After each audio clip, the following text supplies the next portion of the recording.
లేదా విష్ణువుకే వరణిద్దాం అనుకుంటున్నాడు చూడండి ఇక్కడ. ఏనాయన పెద్దయినా 4 చేతులతో తెగ యుద్ధం చేస్తున్నావు, ఎందరితో పాపం, నీకేదైనా వరణిస్తాం కోరుకో అన్నాడు. నవ్వుతున్నాడండి. వాళ్ళు అడుగుతున్న మాట అడుగుతున్నది బాగుంది. తావప్యతి బలోన్మత్తో మహామాయా విమోహితో, ఆ తల్లి ప్రభావం చేత మోహితమైన బుద్ధితో ఉక్తవంతో వరోస్మత్తో ప్రియత ఇది కేశవం వర అస్మంతః ప్రియత, మా నుంచి వరాన్ని కోరుకో అనగానే విష్ణువు ఏమి అడగదు. అవునా భవే తావత్యమే తుష్టౌ మమ వధ్యాలు వాపి. అద్భుతమైన వరం అడిగాడు. ఏమిటంటే మీ ఇద్దరు నా చేతులు చావాలి. ఇది అడుగుతున్నాం. అదే మనం తీసుకున్న కొద్దిగా మనం ఏం పట్టాలి, ఇచ్చిన వాడు వెనక్కి తీసుకుంటా ఏంటి, మనం అద్దానం చేసేటంటే వెలుగుకుంటాం అది చెప్పారు ఇక్కడ. మేము మేనిఫెస్టోలో ఏం చెప్పామో అదే చేస్తాం అన్నారు వాళ్ళు కూడా. ఏమని తప్పకుండా నీ చేతులు చావాలి మాట్లాడతాం కదా. కానీ వంచితాభ్యా అయ్యో మోసపోయాలి అనుకుని ఒక పని చేశారు. సరే నీ చేతులు చేస్తాం, అయితే ఒక పని చేయండి, ఎక్కడ జలము లేదో అక్కడ మమ్మల్ని చంపు అన్నారు. చాలా తెలివిగా ఆలోచించారు. దీన్ని చావు తెలియదు. ఏమని వాడు చుట్టూ ఒకసారి చూసేస్తాడు.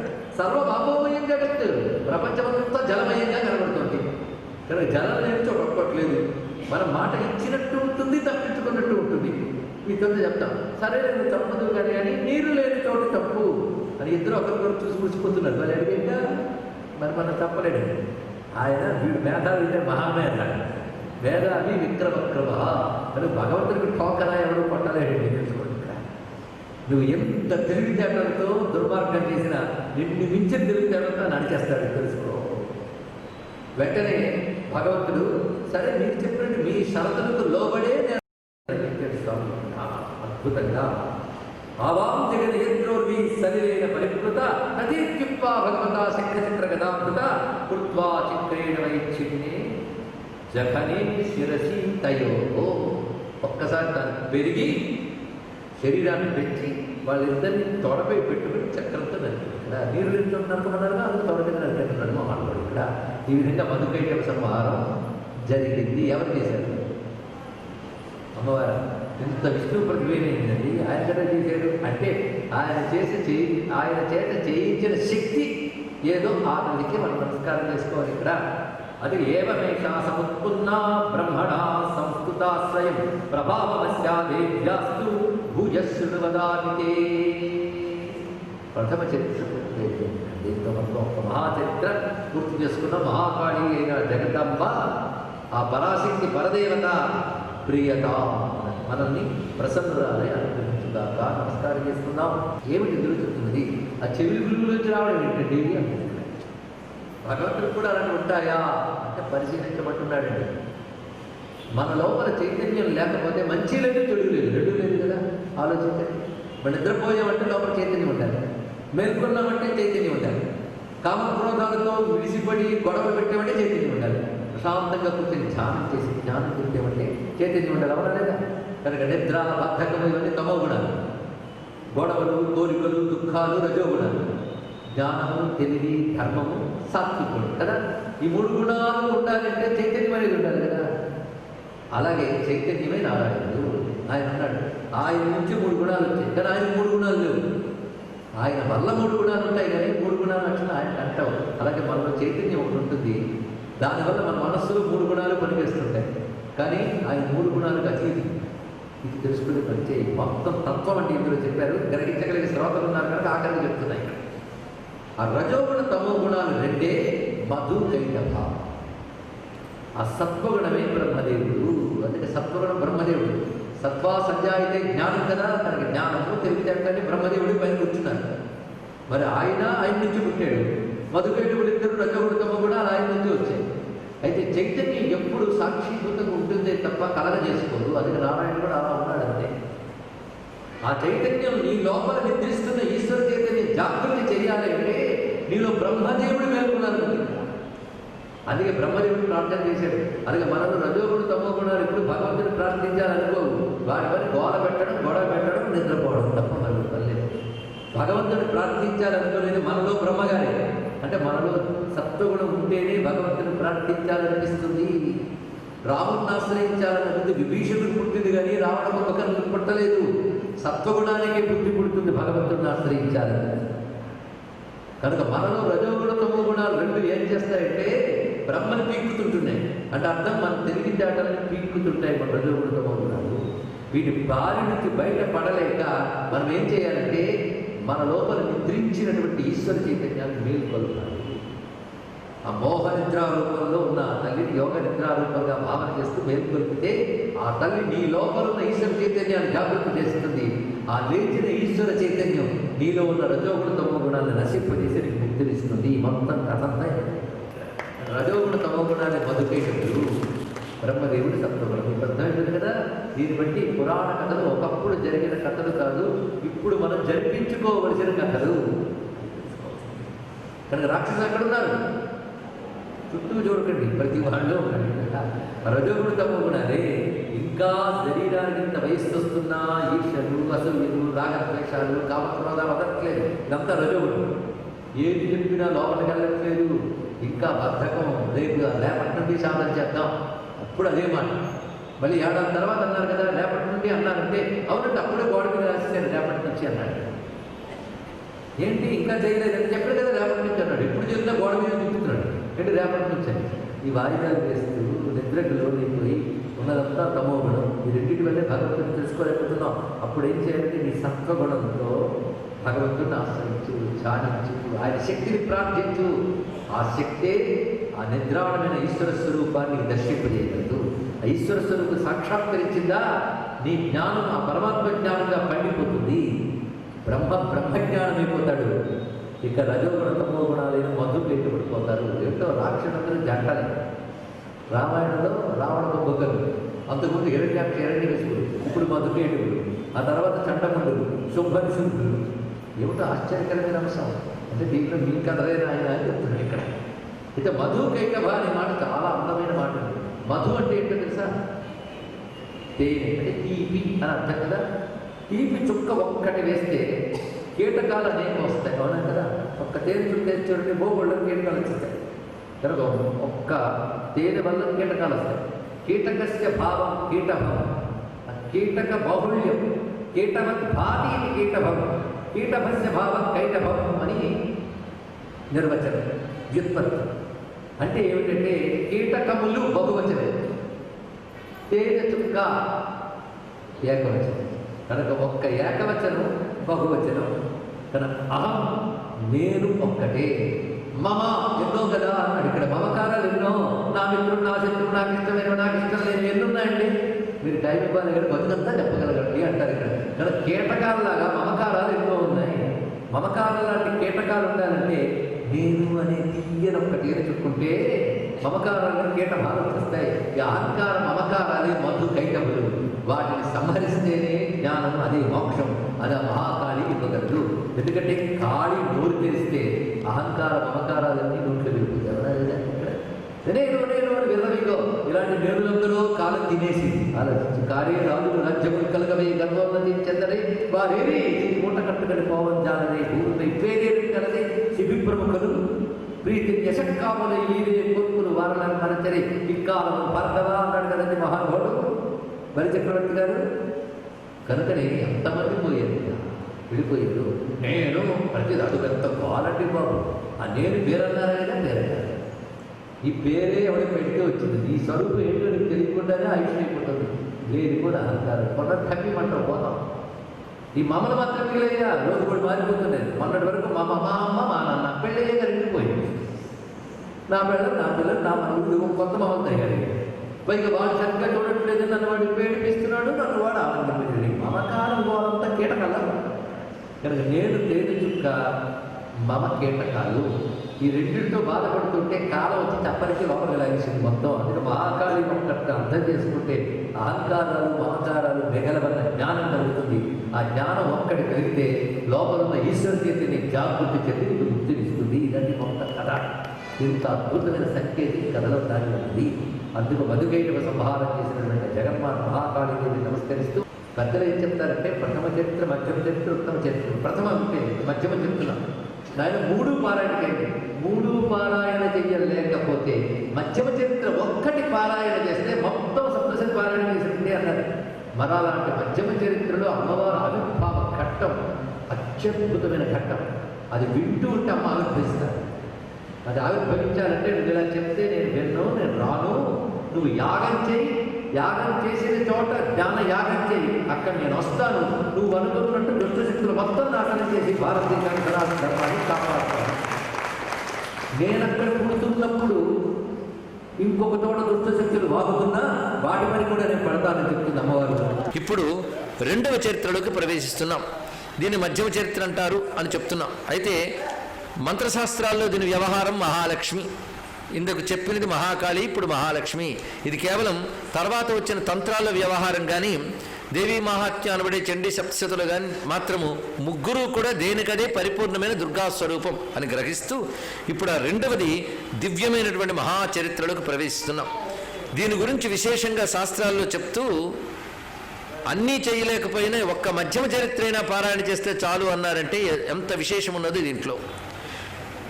ఋషిరువాచ దేవాసుర మహోద్యుద్ధం పూర్ణమబ్దశతం పురా మహిషేసురా నామధిపే దేవానాంచ పురందరే. పూర్వకాలంలో మహిషాసురుడు రాక్షస ప్రభువుగా, ఇంద్రుడు దేవతల ప్రభువుగా ఉండగా దేవాసుర సంగ్రామం జరిగినది. అది కూడా పూర్ణమబ్దశతం పురా, పూర్తిగా 100 సంవత్సరాల కాలం జరిగింది అంటున్నారు. ఇక్కడ 100 సంవత్సరాల కాలం అంటే బహుకాలం అని అర్థం. పూర్తిగా 100 సంవత్సరాల కాలం జరిగింది అంటున్నారు. ఇక్కడ 100 సంవత్సరాల కాలం అంటే బహుకాలం అని అర్థం. ఇక్కడ బహుకాలం జరిగింది దేవాసుర సంగ్రామం. ఆ దేవాసుర సంగ్రామం ఇప్పుడు అసురుల పక్షాన నాయకుడెవరు? మహిషాసురుడు. దేవతల పక్షాన యథావిధిగా ఇంద్రుడే. అయితే ఆ యుద్ధకాలంలో రాక్షసుల యొక్క బలం చేత దేవసైన్యం ఓడింపబడింది.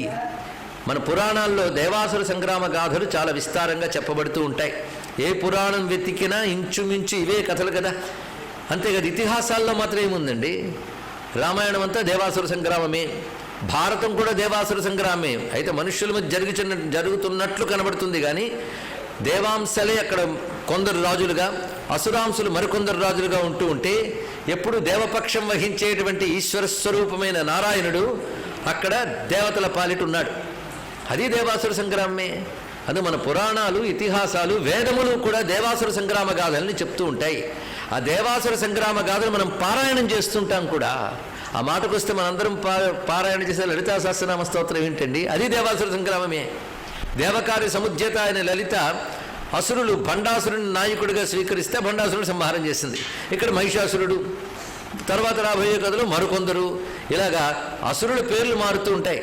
కానీ దేవాసుర సంగ్రామం మాత్రం జరుగుతూనే ఉంటుంది. ఇక్కడ కొంచెం లోతుగా ఆలోచించవలసిన అంశం ఉంది. ఈ ఉపోద్ఘాతం చాలా అవసరమైనది.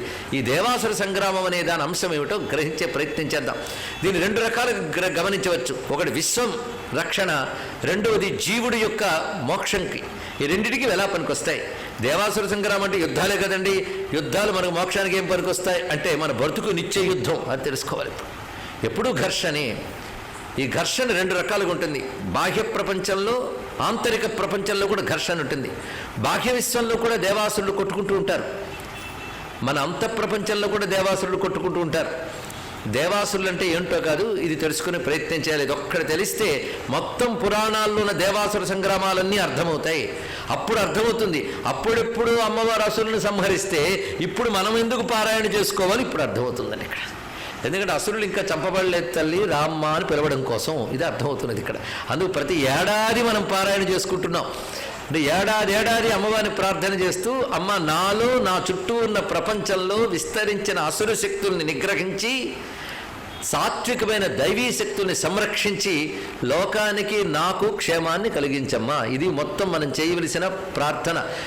ప్రతి నవరాత్రుల్లో చేసే యజ్ఞాలు, ఉపాసనలు, అప్పుడప్పుడు చేసే ఇవాళ చేసిన యాగాలు, వీటన్నిటి యొక్క ప్రార్థన ఇంతేనండి. శ్రద్ధగా విన్నవాళ్ళు జాగ్రత్తగా పట్టుకుంటే అడగాల్సింది ఇంతే, మరొకటి కాదు. అయితే అసురులంటే ఎవరు, దేవతలంటే ఎవరు, ఇది కొంచెం తెలుసుకునే ప్రయత్నం చేద్దాం. దేవతలకు ఒక పేరుంది సుర అని.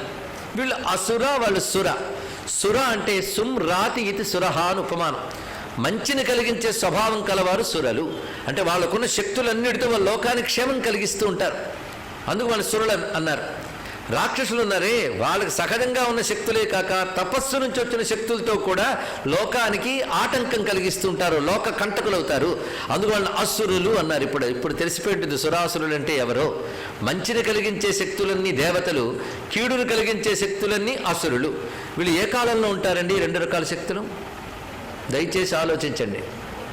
అన్ని కాలాల్లో ఉంటారు. కానీ దేవాసుర సంగ్రామం నిత్యం జరుగుతూనే ఉంటుంది. అందుకే భారతీయ మహర్షి దేవాసుర సంగ్రామం రూపంలో విశ్వవిజ్ఞాన రహస్యాన్ని మనకు అందిస్తున్నాడు. ఇక్కడ ఎప్పుడు ఈ ఘర్షణ తప్పదు ప్రతి సమాజంలో కూడా. అయితే సురులకి అసురులకి జరిగే ఘర్షణలో ఇప్పుడు చెప్పుకున్న దాని ప్రకారం లోకానికి మంచి కలిగించే సురులకి, కీడు కలిగించే అసురులకి కలిగే సంగ్రామంలో జయం ఎవరికి కలగాలని మీరు అనుకుంటున్నారు చెప్పండి? సురులకే కావాలి. ఎందుకు?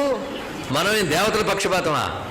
కాదు. వాళ్ళకి ఎందుకు కలగాలంటే వాళ్ళకి జయం కలిగితే ఆ జయంతో లోకానికి మంచి చేస్తారు. అసురులకు జయం కలిగితే ఆ జయంతో వాళ్ళు మరింత కీడు చేస్తారు. ఇప్పుడు ఎలాగో సురాసుర సంగ్రామ కేళిలోనే మనం ఉన్నాం. కొద్ది నెలల పాటు అదే జరుగుతుంది. చూద్దాం ఎవరు సురులో ఎవరు సురులో. అమ్మవారిని అడిగితే చాలు, ఎవరు సురులో ఆవిడ చూసుకుంటుంది. మరి సురాసులను పోల్చడం కూడా కష్టం కలియుగంలో. అప్పుడు రాక్షసులను పోల్చవచ్చు, మిడిగిట్లు వేసుకుని కూరలు వేసుకుని ఉండేవారు. ఇప్పుడు అలా కాదు, అందరూ ఒకేలా కనబడతారు. ఎవడు రాక్షసుడు ఎవడు దేవతో పోల్చడం కష్టం. ఆ పోల్చే శక్తి కూడా అమ్మవారి దగ్గరికి ఆవిడకి దండం పెట్టి కూర్చుందాం మనం అందరం. అయితే సురులు అసురులు బయట ప్రపంచంలో ఉన్నా అని అర్థమైపోయింది. మరి మన లోపల లేరు, కావలసినంతమంది. అంటే ఈ బుద్ధి ధర్మం ఆచరించాలి, ధర్మాన్ని వినాలి, పవిత్రంగా ఉండాలి అనే బుద్ధి దైవీ ప్రకృతి. అందుకని ఇంద్రియాలను సుఖపెట్టాలి, ఆ సుఖం కోసం ఏదైనా చేయాలి, ధర్మాన్నైనా ఆవల తోసేసి ఆసురి ప్రవృత్తి. ఈ 2 ప్రవృత్తుల మధ్య ఘర్షణ జరుగుతూనే ఉంటుంది బతుకంతా. అవునా లేదా? ధర్మాన్ని అంటిపెట్టుకుని సుఖపడదామా, ధర్మాన్ని వదిలేసి సుఖపడదామా అని ప్రతివాడు ఉదయం లేచి నుంచి ఘర్షణ. ఉద్యోగాలు వెళ్తే అదే ఘర్షణ, ఇంట్లో ఉన్నా అదే ఘర్షణ. కొందరికి పాపం ఇక్కడికి వద్దామని అక్కడికి ఉందామని ఘర్షణలో అక్కడ ఉండాలని భావం గెలుస్తుంది, కొందరికి ఇక్కడ ఉండాలని భావం గెలుస్తుంది. అంటే అక్కడున్న వాళ్ళకి అసురులు గెలిచారు, ఇక్కడున్న వాళ్ళకి దేవతలు గెలిచారు. మొత్తానికి మన హాస్యంగా చెప్పుకున్నప్పటికీ కూడా మన ప్రవృత్తుల్లో 3 రకాల గుణాలు ఉంటాయి. సత్వ రజస్తమో గుణాలు. ఈ 3 ఇప్పుడు ఈ 3 చెప్తున్నామంటే సత్వరజస్తమో గుణాలు ఎక్కడ ఉంటాయంటే హిందూ పురాణాల్లో అని చెప్పకూడదు, మనలో ఉన్నాయని అర్థం. ఇక్కడ అందరిలో ఉంటాయి సత్వరజస్తమో గుణాలు. రజోగుణ ప్రకృతి మితిమీరితే వాడు కామయేష క్రోధయేష రజోగుణ సముద్భవ అన్నాడు భగవద్గీతలో స్వామివారు. రజోగుణ ప్రవృత్తి పెరిగిపోతున్న కొద్దీ కామక్రోధాల తీవ్రత పెరిగిపోతుంటుంది. కామం ఉండడం తప్పులేదు, క్రోధం ఉండడం తప్పులేదు, కానీ అవన్నీ నిగ్రహము ధర్మము చేతిలో ఉంటే మనకి చెరుపు చేయవు, కొంత నయం. కామక్రోధాల తీవ్రత పెరుగుతూ ఉంటే ధర్మపు శృంఖలాలు కూడా తెంచేస్తాం. కానీ కామక్రోధాలు తీవ్రంగా పెరుగుతూ ఉంటే వాడు అందరినీ శత్రువులుగా చూస్తాడు, అందరినీ హింసిస్తాడు, హింసా ప్రవృత్తి పెరుగుతుంది. తనకున్నది చాలక, తన తండ్రి కూడా దోచుకుపెట్టింది చాలక ఇంకా సమాజాన్ని దోచుకోవాలని, ప్రజల్ని హింసించాలని బయలుదేరుతూ ఉంటారు. ఇవన్నీ రజోగుణ ప్రవృత్తి ఉన్నటువంటి వాళ్ళ లక్షణము. ఇదేంటండి ఇప్పటి కథ చెప్తున్నట్టున్నారు అంటే ఏం చేస్తాం, అప్పటి రాక్షసులు ఇప్పుడు వాళ్ళు ఒకటే, ప్రవృత్తులు అంతే. కానీ రజోగుణం ఉన్న వాళ్ళకి కామక్రోధాల వల్ల క్షణం తీరుకుండదు, వాళ్ళు అవిశ్రాంతంగా కష్టపడుతూనే ఉంటారు. ఇంకా సంపాదించాలి, ఇంకా దోచుకోవాలి, ఇంకా సుఖపడాలి, ఇంకా ఇంద్రియాలను తృప్తిపరచాలి, ఇంకా రాగద్వేషాలు, ఈర్ష్యాసూయులు, ఇవన్నీ ఆధ్యాత్మికవాదుల్లో మాత్రం లేరనుకున్నారా? మేము చూస్తూ ఉంటాం. అందుకు రావణాసుడు కూడా ఎందుకు పూజ చేశాడంటే అర్థమవుతుంది మాకు. అవి చేసిన వారికి కూడా వదలవు. ఏం చేస్తాం? ఈ రజోగుణ తమో గుణాలు అంత భయంకరం. ఈ రజోగుణ లక్షణం అదండి. తమోగుణ లక్షణం ఏంటంటే వాడికి కావలసినంత అజ్ఞానం ఉంటుంది, కానీ నీకు అజ్ఞానం రా అంటే ఒప్పుకోడు. ఎందుకంటే అజ్ఞానం ఒప్పుకున్నాడంటే కొంత జ్ఞానం ఉందని అర్థం. వాడు తన అజ్ఞానాన్ని కూడా ఒప్పుకోలేదంటే అంత కరడు గట్టిన అజ్ఞానం అనమాట. వాడికి పోని జ్ఞానం చెప్తావురా బాబు అంటే వాడు వెంటనే చెవులు మూసేసుకుంటాడు, లేదంటే చెవులు తెరిచే ఉన్నట్టు లోపలికి వెళ్ళదని అర్థం. ఇక్కడ ఎలా అంటే వాడు కుండ బోర్లు ఇచ్చినట్టు కర్ణాలు బోర్నించేస్తాడట. ఇప్పుడు మీకు పేరు అర్థమైపోయి ఉంటుంది, కుంభ కర్ణ. వాడికి ఒకటే పని, తినడం పడుకోవడం. అంటే పూర్తి తమో గుణం అని అర్థం. ఈ తమో గుణం ఉన్న వాళ్ళు ఉన్నారే వాళ్ళకి ఏది చెప్పినా ఎక్కదండి. జ్ఞానం అనేది వాళ్ళకి ఇసుమంత కూడా లోపలికి రానివ్వరు. వాళ్ళకు ఉన్నది ఏంటంటే ఇంద్రియాలను తృప్తిపరచడం, నిద్రపోవడం, నిద్ర, అంతకు తప్ప మరేమీ లేదు. వీడున్నాడే వీడి క్షణం విశ్రాంతి ఉంటుంది ఎవడికి? రజోగుణం గడికి. వాడు వీడి మీద దాడి, వాడి మీద దాడి, వాడివి తీసుకోవడం, వీడివి తీసుకోవడం, మొత్తం పోగు చేసుకోవడం. వాడు ఏడుస్తాడు, 10 మందిని ఏడిపిస్తూ ఉంటాడు. ఇక్కడ వాడు రావణాసురుడు. తెలిసిపోయింది కదా, 2 జంట రాక్షసులు. 3వ వాడు ఉన్నాడు. 3వ గుణం పేరేమిటి? సత్వగుణం. ఈ సత్వగుణం మనలో ఉంటేనే ధర్మం చేయాలని బుద్ధి పుడుతుంది, మంచి చేయాలని బుద్ధి పుడుతుంది, శాంతిగా ఉండాలి అప్పుడప్పుడైనా అని బుద్ధి పుడుతుంటుంది. ఇక్కడ శాంతిగా ఉండాలి, సత్యం పలకాలి, హింసా ప్రవృత్తి కూడదు, ధ్యానం చేసుకోవాలి, మంచి గ్రంథాలు చదవాలి, గురువులను ఆశ్రయించాలి. ఇలాంటి బుద్ధులన్నీ సాత్విక ప్రవృత్తి వల్ల కలుగుతాయి. ఇప్పుడు మళ్ళీ మన దగ్గరికి వద్దాం. మనలో ఏ ప్రవృత్తి ఉంది? ఎవరికి వాళ్ళు మనసులో అనుకునే పర్వాలేదు. 3 ఉన్నాయి, ఒప్పుకోవాలి. 3 ఉన్నాయి. రజోగుణ తమో గుణాలు 2 ఉన్నాయి, సత్వగుణం కూడా ఉంది. కానీ ఎక్కువ ఏది ఉంది? ఒక్కొక్క సమయంలో ఒక్కొక్కటి. ఇప్పుడు అందరిలో సత్వగుణం చాలా బాగుంటుంది, ఎందుకంటే మంచి విషయం వింటున్నాం కదా. ఇది ఇంకా కొంచెం ఆలస్యం చెప్తే, ఎక్కువసేపు చెప్తే అప్పుడు వస్తే ఒక్కొక్క గుణం బయటికి. కానీ మొత్తానికి అందరిలో 3 గుణాలు ఉంటాయి. ఒక్కొక్క సమయంలో ఒక్కొక్కటి మేల్కొంటూ ఉంటుంది, ఇంకోటి తగ్గుతూ ఉంటుంది. 3 ఉంటాయి, ఏం చేస్తాం, తప్పదు. కానీ రజోగుణాలు తమో గుణాల కంట్రోల్లో సత్వగుణం ఉంటే లాభం లేదండి. గొంతు నొక్కేసినట్టు అయిపోతుంది సత్వగుణం గాడికి. వాడి వాయిస్ బయటకు రాదు. ఎలాగంటే లంకలో విభీషణుడిలాగా అన్నాడు. ఇక్కడ లంకలో విభీషణుడికి వాయిస్ లేదు, అరిచాడు, చెప్పాడు, ధర్మం అన్నాడు, ఏం లాభం? అన్నలిద్దరూ నొక్కేశారు. ఒకడు తమోగుణం గాడు, ఒకడు రజోగుణం గాడు. కానీ విభీషణుడి మాట చల్లలే. అలాగే ఈ శరీరం అనే లంకలో సత్వగుణం మాట చల్లదు. ఒక్కొక్కసారి రజోగుణ తమో గుణాలు చెల్లుబాటు అయిపోతుంటాయి. ఇప్పుడు దైవీ గుణం అంటే సత్వగుణం రజోగుణ తమో గుణాల కంట్రోల్ వెళ్ళిపోయిందా లేదా పరిశీలించండి. అయితే ఆధ్యాత్మిక సాధన అంటే ఏమిటో కాదండి, ఒక్క మాట తెలుసుకోవాలి. రజోగుణ తమో గుణాలని నిగ్రహించుకుంటూ సత్వగుణాన్ని పెంచుకోవడమే ఆధ్యాత్మిక సాధన, ఇంకొకటి కాదు. ఆలోచించండి. ఇక్కడ ఒక్క మాట ఇంటికి కాగితం మీద రాసుకుని వెళ్ళి ఇంట్లో చూసుకుని మళ్ళీ 10 మందికి వాట్సాప్ పంపడం కాదు, అది కూడా వచ్చింది. ఇవి వచ్చిన తర్వాత సందేశాలు ప్రపంచానికి పంపించేస్తున్నాం, లోపల ఉంచుకోవట్లేదు. అది వచ్చింది ప్రారంధం అండి. వెంటనే ఇది చాలా ప్రారంధం. జాగ్రత్తగా వినండి మరొక్కసారి. వాట్సాప్లో పంపాలన్న ఆలోచన పక్కన పెట్టి రజోగుణ తమో గుణాన్ని నియంత్రించుకుంటూ సత్వగుణాన్ని పెంపొందించుకున్నటయే ఆధ్యాత్మిక సాధన. ఎందుకంటే సత్వగుణం అభివృద్ధి చెందుతూ ఉంటే సత్వాత్ సంజాయితే జ్ఞానం. సత్వగుణం పెరుగుతుంటే మనకి జ్ఞానం వస్తుంది, ఆనందం లభిస్తుంది. జ్ఞానానందములు సత్వగుణం వల్ల లభిస్తాయి. అది సత్వగుణం పెరుగుతున్న కొద్దీ శుద్ధమైన ఈశ్వర జ్ఞానం, బ్రహ్మజ్ఞానం లభిస్తుంది. దానివల్ల కావలసిన బ్రహ్మానందం అనే మోక్షం లభిస్తుంది. అందుకే సత్వగుణం గుణాతీత స్థితికి తీసుకెళ్ళడానికి పనికొస్తుంది.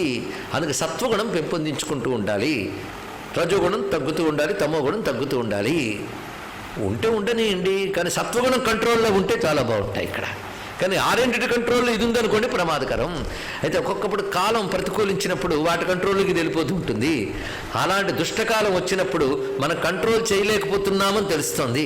అప్పుడు అమ్మవారిని ఒక్కసారి ప్రార్థన చేసి, అమ్మా ఈ రజోగుణ తమో గుణాలను నిగ్రహించలేకపోతున్నాను, దీనివల్ల నాకు ప్రమాదంగా ఉంది. రజోగుణం పెంచి పెరిగిపోవడం వల్ల శరీరంలో ఎన్ని అనారోగ్యాలు కావట్లేదు, తమోగుణ జనితమైన బద్ధకము, సోమరితనము, నిద్ర ఎక్కువైపోవడం, వీటి వల్ల ఎన్ని శారీరక అనారోగ్యాలు రావట్లేదు చెప్పండి. కనుక ఇది ఆధ్యాత్మిక పాఠం అనుకోవద్దు, జీవితాన్ని తీర్చిదిద్దే అద్భుత పాఠం దేవీ మహాత్మ్యం. పిల్లలు కూర్చుని పాఠం వినాలండి, ఇది తెలుసుకోండి.